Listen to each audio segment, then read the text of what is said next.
सारे बर्तन ही हमारे घर की रसोई में होने चाहिए। इन सारे बर्तनों को मिला के ही रसोई में एक कंप्लीट आपका बर्तनों का सेट ऐसा बनता है जिनसे आपको भरपूर पोषण मिलने वाला है। जैसे हमारे पास पेय पदार्थ बहुत होते हैं, कोई चने का सत्तू पीता है, कोई लस्सी पीता है, कोई नींबू पानी पिएगा। हर एक चीज़ के शरीर को जैसे अपने फायदे हैं, इसी तरह से हर एक मेटल के, हर एक चीज़ के अपने फायदे हैं। तो जब भी कस्टमर्स का मुझसे ये सवाल आता है कि मैम कौन से बर्तन बढ़िया हैं, तो उसका जवाब मैं उनको हमेशा यही देती हूँ कि सर किचन में बर्तन सभी तरह के होने चाहिए। कुकिंग के लिए हमेशा मेटल जो भी इस्तेमाल हो, चाहे वो लोहा हो चाहे वो पीतल हो, उसका प्योर होना बहुत ज़रूरी है ताकि वो हमारे शरीर को फायदा दे सके। नमस्कार दोस्तों, मेरे साथ है विनु सूद गुप्ता जी। ये आप तक दादी नानी वाले बर्तन शुद्ध रूप में पहुंचा रही हैं। इनका उद्देश्य ये है कि जो पुराने समय में रसोई में अलग अलग तरह के बर्तन होते थे जिससे हमें पोषण मिलता था, वही पोषण फिर से रसोई घर में मिले, गृहिणी उसमें पकाएं। लेकिन दिक्कत ये थी कि शुद्ध चीज नहीं मिल रही थी, इसीलिए इन्होंने 2-3 साल कड़ी रिसर्च की और फिर ढूंढे प्योरेस्ट फॉर्म के बर्तन। जो सामने आप देख रहे हैं, पीतल के बर्तन हैं, लोहे के हैं, इनके पास तांबे के बर्तन भी हैं और कांसा भी अब आने वाला है और साथ में मिट्टी के बर्तन भी है। ये सभी बर्तन बिल्कुल शुद्ध प्योर फॉर्म में तैयार करके लोगों तक पहुंचा रही हैं। इनके हमने कुछ वीडियो पहले डाले थे, बहुत अच्छा रिस्पॉन्स आया और जिन्होंने बर्तन यूज किए उनका भी कहना है कि ऐसे बर्तन हमने कभी पहले यूज किए थे जब दादी नानी ये रखती थी। आपको बता दें, जो अच्छा काम कर रहे हैं उनको सीधा आपसे मिलवाते हैं, बिल्कुल निःशुल्क मिलवाते हैं ताकि ऐसे लोगों को बढ़ावा मिले और आपको शुद्ध चीजें मिले। आज इस वीडियो में विनु सूद गुप्ता जी बताएंगी कि इन बर्तनों का प्रयोग कैसे करें, किस बर्तन की क्या खासियत है और किससे कितना लाभ मिलता है, रसोई में कौन कौन से बर्तन होने चाहिए। टेक्निकल फार्मिंग चैनल को सब्सक्राइब करें और बेल आइकन भी दबाएं ताकि आगे आने वाले वीडियो की नोटिफिकेशन आपको मिलती रहे। नमस्कार विनु जी। नमस्कार। विनु जी, जैसे आपने बताया कि ये जो बर्तन सामने हम देख रहे हैं ये बिल्कुल प्योरेस्ट फॉर्म के हैं और ये लोगों ने यूज करके पाया भी है। हाँ जी। अब सवाल ये आता है, कई लोग कहते हैं कि कंफ्यूज हो जाते हैं कि कौन से बर्तन को कैसे यूज करें। कलई का चक्कर होता है, लोहे वाला अच्छा है, पीतल वाला अच्छा है, मिट्टी वाला है, तांबे वाला है, कांसे वाला। तो इन सवालों का जवाब दीजिए ताकि लोगों को, स्पेशली गृहिणियों को, ये कंफ्यूजन दूर हो कि कौन से बर्तन हमें किस तरह यूज करने चाहिए। जी। तो सबसे पहले तो सर मैं ये बताना चाहूँगी कि देखिए ये सारे बर्तन ही हमारे घर की रसोई में होने चाहिए। इन सारे बर्तनों को मिला के ही रसोई में एक कंप्लीट आपका बर्तनों का सेट ऐसा बनता है जिनसे आपको भरपूर पोषण मिलने वाला है। अब अगर देखिए मैं इस बारे में आपसे बात करूं कि हमारे गर्मी में पीने के लिए जैसे हमारे पास पेय पदार्थ बहुत होते हैं, कोई चने का सत्तू पीता है, कोई लस्सी पीता है, कोई नींबू पानी पिएगा। हर एक चीज़ के शरीर को जैसे अपने फायदे हैं, इसी तरह से हर एक मेटल के, हर एक चीज़ के अपने फायदे हैं। तो जब भी कस्टमर्स का मुझसे ये सवाल आता है कि मैम कौन से बर्तन बढ़िया हैं, तो उसका जवाब मैं उनको हमेशा यही देती हूँ कि सर किचन में बर्तन सभी तरह के होने चाहिए। अब जैसे आप कढ़ाई की ही बात ले लीजिए, रूटीन में देखिए हमारी सब्जी बनती है जो भी, वो आपके पास तीनों ऑप्शंस अवेलेबल हैं। मिट्टी में भी कढ़ाई है, लोहे में भी कढ़ाई है, पीतल में भी है। तो मैं हमेशा कस्टमर्स को सजेस्ट यही करती हूँ कि एक दिन आप पीतल की कढ़ाई में बनाइए, एक दिन लोहे की कढ़ाई में बनाइए और एक दिन मिट्टी की कढ़ाई में बनाइए ताकि हमारे शरीर को हर एक चीज़ का फायदा मिले। पीतल के अपने गुण हैं, लोहे में आप खाना पकाएंगे उससे आप हमें भरपूर आयरन मिलता है और मिट्टी में तो सर सब कुछ ही अवेलेबल है। मिट्टी में भी इतना कुछ अवेलेबल है, कैल्शियम है, आयरन है, हर एक चीज़ मिट्टी में मिनरल अवेलेबल है।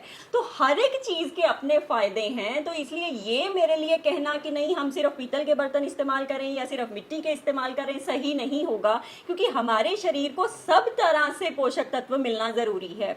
तो इसलिए हर एक की रसोई में ही सब तरह के बर्तनों का होना जरूरी है। आप उन बर्तनों को बारी बारी से इस्तेमाल कीजिए ताकि आपके शरीर को हर एक चीज का फायदा मिल सके। ये जो पीतल पे कुछ बर्तन में आप कलई करते हैं, कुछ में नहीं की है, तो क्या डिफरेंस है? कौन सा कलई वाला किस में प्रयोग होता है और बिना कलई वाला कहाँ प्रयोग? ऐसा है सर, देखिए बिना कलई वाला बर्तन, अगर हमें पीतल में कुकिंग नहीं करनी है, अगर उसको हमें गैस पे यूज नहीं करना है, तो हम उसको बिना कलई के इस्तेमाल कर सकते हैं। जैसे ये आटा गूंथने की परात है, इसको हमें कभी भी गैस पे पे नहीं चढ़ाना है, तो इसको हम बिना कलई के इस्तेमाल कर सकते हैं, बिल्कुल सेफ है, कोई दिक्कत वाली बात नहीं है। लेकिन जितने भी बर्तनों में कुकिंग होनी है, जिनको हमने गैस पे यूज करना है, उन पे हमेशा कलई का होना बहुत ज़्यादा ज़रूरी है। और वो इसलिए ज़रूरी है ताकि ये एक्सेसिव करोजन को रोक पाए। ये कलई है, जो ये टिन है, प्योर टिन है, इसका बर्तनों पे रहना ज़रूरी है ताकि हमारे पीतल के बर्तनों की उम्र भी लंबी रहे और एक्सेसिव करोजन ना हो।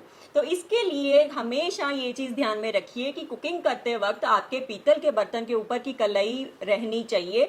हाँ, अगर देखिए थोड़ी भी कलई इस्तेमाल, जैसे हमने 2 बार 4 बार 6 बार हम रूटीन में किसी बर्तन को इस्तेमाल कर रहे हैं और उसके ऊपर से अगर कलई का थोड़ा भी हिस्सा निकलता है, तो इस चीज़ का इंतज़ार आपको बिल्कुल नहीं करना है कि पहले पूरी कलई निकल जाए फिर हम उस पे दोबारा से कलई करेंगे या करवाएंगे। ये चीज़ सही नहीं है। जैसे ही आपको ये दिखे कि कलई उतर रही है, साथ की साथ उसमें वापस आप कलई कीजिए या करवाइए। कलई घर पे भी कर सकते हैं? बिल्कुल सर, ये वीडियो हमारा अवेलेबल है कि आप घर पे बड़े आराम से कलई कर सकते हैं, उसमें कोई दिक्कत वाली बात नहीं है। आप अपनी गैस यूज़ करके, और कलई की किट हमारे पास हमेशा अवेलेबल रहती है, वो हमसे बाय करके आप प्योर टिन अपना रख के बिल्कुल घर पे ये कलई की जा सकती है। एक बात बता दें ताकि हम वीडियो में वो दिखा देंगे जो आप कलई कैसे करते हैं। एक बार दर्शकों को बताइए क्या तरीका रहता है। ऐसा है सर कि गैस पे पहले जिस भी बर्तन पे हमें कलई करनी है, उसको हमें खूब अच्छे से तेज़ गरम करना है। इसको तेज़ गरम होने के बाद हम थोड़ा सा नौसादा नमक लेके उसके अंदर डाल के उससे सफाई कर देंगे बर्तन की, ताकि उसमें बिल्कुल भी कोई डस्ट वगैरह है या कुछ भी ऐसी गंदगी है वो ना रहे। उसके बाद उस तेज़ गरम बर्तन के साथ हम हमारे टिन का पीस टच कराएंगे, उससे वो थोड़ा मेल्ट होएगा बर्तन के अंदर। तो उसके बाद आपको बिल्कुल भी जो हीट रेजिस्टेंट कॉटन होती है, जो कलई की किट में हम आपको साथ में अवेलेबल कराते हैं, उसको लेके फटाफट से वो कोटिंग कर देनी होएगी। उसके बाद साथ के साथ इस बर्तन को आप ठंडे पानी में डाल दीजिए और आपका बर्तन दोबारा से इस्तेमाल करने के लिए तैयार है। तो ये तो कलई की बात हुई। अब दूसरे बर्तन हैं उनको यूज करते हुए, या पीतल जिस पे कलई नहीं है उसको यूज करते हुए क्या ध्यान रखना है? नहीं सर, उसमें क्योंकि हमें कोई कुकिंग नहीं करनी है, जिन पे कलई नहीं हुई है, अब जैसे परात पे हमने कलई नहीं की है, परात में तो आप आटा आराम से लगा सकती हैं, इसके अलावा कोई अच्छा, इसको चमक जैसे अभी बाद में पीली पीली हो जाए तो उसको कुछ नींबू वगैरह रगड़ना होता है? हाँ, सफाई के लिए ये मैं बता सकती हूँ कि देखिए पीतल की सफाई, जो बर्तन पीतल का आपको यूज करने के बाद साफ करना है, वो कोशिश कीजिए कि आप राख से साफ करें। राख भी अगर देखो काऊ डंग केक की अगर राख आपको मिलती है तो बहुत बढ़िया है, नहीं तो चूल्हे में भी जो लकड़ी की भी राख होती है वो भी आप इस्तेमाल कर सकती हैं। राख को आप अंदर और बाहर दोनों तरफ इस्तेमाल कर सकती हैं, लेकिन अगर आपको सिर्फ बाहर वाली तरफ से इसका ये जो पीलापन है, इसमें अगर थोड़ी ज़्यादा सफाई चाहिए, क्योंकि गैस वाली तरफ ये बर्तन इस साइड से गर्म होता है तो थोड़ा कालापन आता है उसमें, तो इसकी सफाई के लिए खाली बाहर के पोर्शन की सफाई आप नींबू और नमक लेके भी कर सकती हैं, लेकिन उसको अंदर नहीं उससे यूज़ करना है। कलई वाले हिस्से पे उस पे नींबू और नमक से नहीं होगा। बाहर का हिस्सा आप, या परात जैसे है, परात के ऊपर भी कलई नहीं है, परात को भी आप नींबू और नमक से साफ कर सकते हैं, लेकिन जितने हिस्से के ऊपर कलई है उसको हमें सिर्फ राख से साफ करना है। और दूसरी एक और बात कि उसके ऊपर हार्ड स्क्रब्स नहीं यूज करने हैं, जैसे स्कॉच ब्राइट के ग्रीन कलर के स्क्रब्स आते हैं, हमें वो सफाई के लिए इस्तेमाल नहीं करने हैं। इनकी सफाई के लिए आप हमेशा या तो बिल्कुल सॉफ्ट फोम, जो स्कॉच ब्राइट के सॉफ्ट फोम वाले आते हैं, या कोई नरम सा कॉटन का घर पे कपड़ा लेके आप उनसे अंदर सफाई कर सकते हैं, क्योंकि अगर हम हार्ड स्क्रब यूज करेंगे तो उससे इसकी कलई खराब होती है बर्तन के अंदर की। तो ये थे प्रयोग करने की सावधानियां। एक कांसा अभी दिखाई नहीं दे रहा है आपके इन बर्तनों में, तांबा और कांसे, तो वो 2 बर्तन हैं, उनके भी यूज बताइए क्या है। और देखिए सर, पीतल पकाने के लिए और कांसा खाने के लिए, ऐसा हमेशा मैंने हमारे बुजुर्गों से सुना है। पीतल में हमेशा खाना पकाया जाता है और कांसे के बर्तन खाने के लिए होते हैं। कांसे के बर्तन में कुकिंग नहीं की जाती है, तो इसलिए पीतल के बर्तन आपको हमेशा किचन में कुकिंग वगैरह में आपको पीतल के बर्तन इस्तेमाल हो जाएंगे। लेकिन हाँ, पीतल का बर्तन हम खाने के लिए भी इस्तेमाल कर सकते हैं। पीतल के बर्तन में ऐसा नहीं है, पीतल की अगर बहुत सारे कस्टमर्स मेरे ऐसे हैं जो बताते हैं मुझे कि उनके पास उनके ग्रैंड पेरेंट्स के कटोरियाँ चम्मच पीतल में पड़े हैं। पीतल खाने के लिए इस्तेमाल हो जाता है, लेकिन कांसा कभी खाना पकाने के लिए इस्तेमाल नहीं होता। तांबे के जो आप लाने वाले वो क्या क्या हैं वो बताइए, उसका क्या लाभ है? तांबे के सर बिल्कुल प्योर तांबे में हमारी कोशिश यही है कि बिल्कुल 99.9% प्योर कॉपर में ही बॉटल, जग, ग्लासेस अवेलेबल कराएं, क्योंकि मार्केट में जितने भी तांबे के बर्तन अवेलेबल हैं वो 99.9% प्योर कॉपर से नहीं बनते हैं। कॉपर में, जैसे कि मैंने पिछले वीडियो में भी बताया था, कि कॉपर में अलग अलग प्योरिटी में मेटल अवेलेबल होता है, और जनरली जो बर्तन बनते हैं वो 99.9% प्योरिटी वाले मेटल से नहीं बनते हैं। और हमारी कोशिश यही है कि जल्दी से जल्दी आप लोगों के लिए इतनी प्योरिटी वाली बॉटल, जग और ग्लास अवेलेबल कराए जाएं। तांबे में और कांसे वाले कांसे वाले बर्तन भी सर अभी बहुत जल्दी अवेलेबल होंगे। उसमें जो थाली है, कचोला होता थाली हो गई, कटोरी, चम्मच, इवन ग्लास भी, पीतल के भी सर ग्लास भी अवेलेबल रहेंगे। वीनू जी, आपने बताया कि प्योरिटी के लिए आपने बहुत रिसर्च की, तो मार्केट में क्या जो अभी मिल रहा था उसमें प्योरिटी में कोई दिक्कत थी जो आपको इतनी गहरी रिसर्च करनी पड़ी? मार्केट में सर देखिए दोनों तीनों चीज़ों में ही प्योरिटी मुझे नहीं मिली, इसीलिए मैंने फाइनली ये डिसीजन लिया था कि मुझे खुद मैन्युफैक्चरिंग करानी है। अब देखिए, लोहे का भी बाहर मार्केट में आपको जो लोहा मिलेगा, दो तरह का लोहा मिलता है। एक सफ़ेद लोहे के बर्तन आपको मिलेंगे, एक काले लोहे के बर्तन मिलेंगे। सफ़ेद लोहे के बर्तनों पर भी एसिड वॉशिंग होती है, उनकी बहुत सारी ऐसी प्रोसेसिंग होती है जो नहीं होनी चाहिए। और इसी तरह से काले लोहे से जो बर्तन बनते हैं, ये अच्छे ग्रेड के होते हैं वो बर्तन जो काले लोहे के बाहर मिलते हैं, लेकिन उनमें दिक्कत ये है, उनमें रस्टिंग को रोकने के लिए उनके ऊपर केमिकल प्रोसेसिंग कर दी जाती है ताकि उसके ऊपर रस्टिंग ना हो।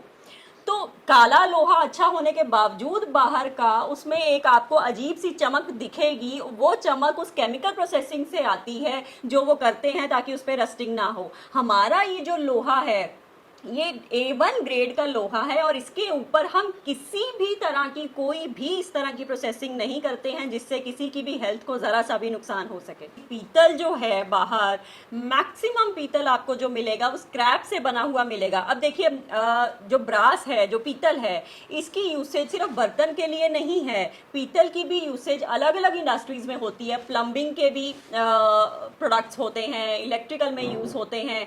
तो उन्होंने तो हर एक तरह का स्क्रैप उठा के, जो भी येलो कलर में दिख रहा है वो लेके, तांबे को स्क्रैप, जितना भी तांबे का स्क्रैप होता है वो लेके वो पीतल की शीट्स बनाई जाती हैं। ऑफ कोर्स वो कॉस्ट इफेक्टिव बहुत ज़्यादा होती हैं, बहुत ज़्यादा सस्ती पड़ती हैं, लेकिन सर उस मेटल से बने हुए बर्तन कुकिंग के लिए तो मैं बेटर नहीं मान सकती ना। कुकिंग के लिए हमेशा मेटल जो भी इस्तेमाल हो, चाहे वो लोहा हो चाहे वो पीतल हो, उसका प्योर होना बहुत ज़रूरी है ताकि वो हमारे शरीर को फ़ायदा दे सके। तो दोस्तों, जैसा आपने देखा, वीनू सूद गुप्ता जी ने ये प्योर बर्तन आप तक पहुंचाने के लिए कड़ी मेहनत करते हुए ये बर्तन जुटाए हैं, और इनका प्रयोग कैसे होता है और क्या लाभ है वो सारी चीज़ें आपने देखी।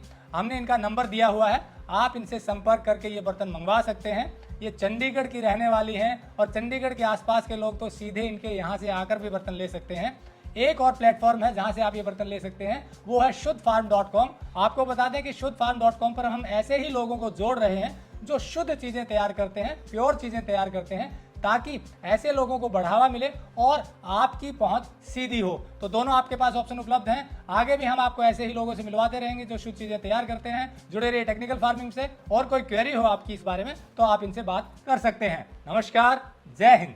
अगर आपको यह वीडियो पसंद आया है तो ज्यादा से ज्यादा लाइक और शेयर जरूर करें। साथ ही चैनल को सब्सक्राइब करना ना भूलें।